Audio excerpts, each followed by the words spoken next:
हजारों सालों से लोग एक ही सवाल पूछ रहे हैं कि 4000 साल पहले लोगों ने इतने बड़े पत्थर कैसे उठाए, वो भी बिना किसी क्रेन की मदद के।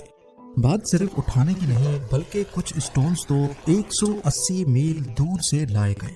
मतलब एक डबल डेकर के वजन जितने पत्थरों को उठाकर कई 100 मील दूर तक ट्रांसपोर्ट करना। तो असली कहानी आखिर क्या है?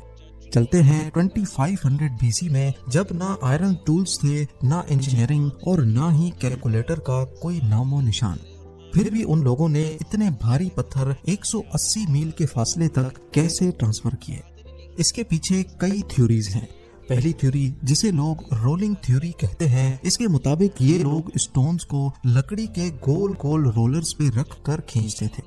मगर जब रिसर्चर्स ने एरिया चेक किया तो पता लगा कि रास्ते में गीली जमीन और नदियां भी थी, जहां पत्थरों को रोल करके लाना किसी भी तरह मुमकिन नहीं लगता।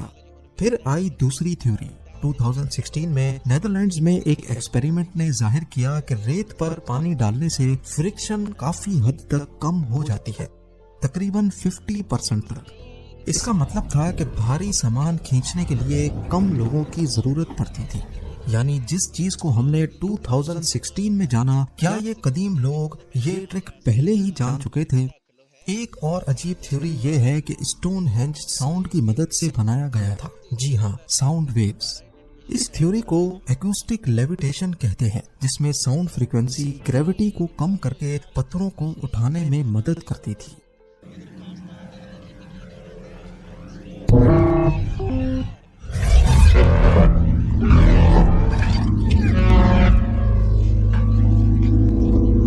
ये थ्योरी भी बाद में गलत साबित हो गई, लेकिन फिर असल थ्योरी आखिर है क्या?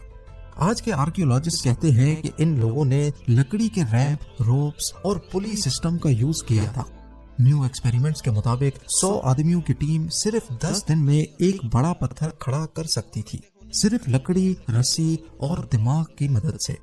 पर रिसेंट रिसर्च दूसरी तरफ ये भी कहती है कि स्टोनहेंज सिर्फ रिचुअल्स के लिए नहीं था, बल्कि एक छुपी हुई रोड है जो सोलिस्टिक के सूरज के बिल्कुल सामने अलाइंड है। यानी वो सूरज जो गर्मियों के सबसे लंबे दिन और सर्दियों के सबसे छोटे दिन का सूरज कहलाता है। इसका मतलब हर पत्थर का एक खास मतलब था। इसका एंगल और इसकी डायरेक्शन, सब कुछ किसी खास मकसद के तहत रखे गए थे। यूं कहना भी गलत नहीं होगा कि स्टोनहेंज के पत्थर उठाना सिर्फ आधा राज है, बाकी आधा राज उसके पोजीशनिंग और पर्पस में छुपा है। एक ऐसी साइंस इस्तेमाल की गई जो आज भी हम समझने की कोशिश कर रहे हैं।